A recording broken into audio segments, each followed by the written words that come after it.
You went to school for a master's.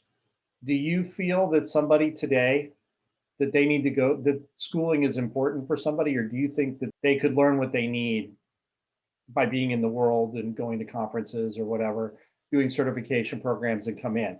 Or is there requirements on the DoD side that if they don't have it, they're out?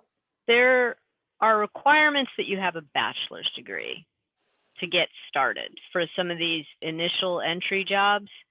A lot of it you can pick up, but it helps if you have a background in instruction. So teachers have a natural advantage in converting because they already understand objectives, breaking content down into chunks, presenting and writing comprehension checks, writing not only final assessments, but writing, matching and multiple choice and scenarios to test knowledge along the way. To not have any of that, like I said, it's a little tough to learn. And some of our entry level people came from, well, they came from all over the place, but at least two that I can think of right now then went ahead and got a master's degree. It depends what you want to do. I think you can definitely get in, and it helps now that so much is available online that you can go to conferences. I've been attending conferences and professional development meetings since I started my master's degree. So of the full 10, 11 years, because I think it really is important, and, that you can build yourself up, but it takes time, not just a few minutes here and there. I think what you're saying is this is another place where it's different between the corporate and the DoD world. I think in the corporate world, you could jump in with a little bit of a background in it. You don't have to have the master's degree in education or something like that, or instructional design or instructional technologies or whatever. It sounds like for your world, it's much more important, and that you don't come across it very often of finding people that didn't do that.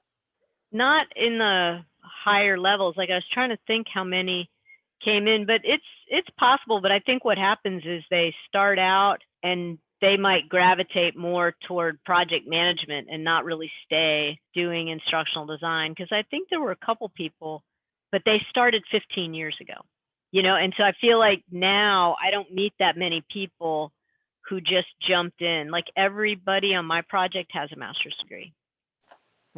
Okay, so if somebody was a teacher and they were looking to find a career path and they didn't want to go back to school, you might recommend that they don't look at DoD out of the gate. No, I would, because they could, like I said, you could start as an entry level, and then it's a matter of, do you like it? Is that, we definitely had people coming out of teaching go straight in, but it's just like for that entry level, instructional designer 1. But after that, I think it gets harder without a master's degree. Unless you, like I said, teachers have a lot of it down already. And so then it comes down to, are you able to produce? Can you get yourself focused? And, if you have this many days to finish your lesson, can you stay focused and actually get it done? And do you like that? And are you able to come up with ideas for graphics? So I wrote how much? I think I'm on 2 lessons out of 4. And so each one I might have had to provide 100 or more descriptions of graphics that I've never seen. Wow. So there, we don't have a lot of photos. We don't have a lot of charts and diagrams. So yeah, I pull stuff out of the materials, but then I have to suggest what we might use, and then the customer will approve it, and then the artists and programmers will create the animations or graphics, or find photos or go take photos. So Barry, I remembered that a whole crowd of ISDs got hired, and they did a boot camp, or just sort of got some basic skills, got the language. The easiest time is when these big projects start, and you just have to staff up, and sometimes there aren't enough instructional designers to go around. And so that's when people can really jump in, and people who are quick learners, it just sort of takes off and runs. Because we did have a young person start with an English degree. She was actually still completing her bachelor's, but she was in her final semester.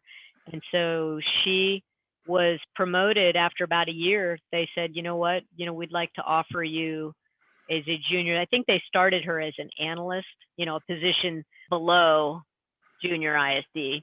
That's what we needed. We needed a whole bunch of people, but she had a chance to move to a project and sort of try out. And so she got a foot in the door being an analyst, for one project. And then she was recommended to, try out for junior ID, and she's doing great, and so I wouldn't say that you couldn't do it. It's just, I don't know. I'm probably biased toward the master's degree because I have one. No, that's okay. That's fine.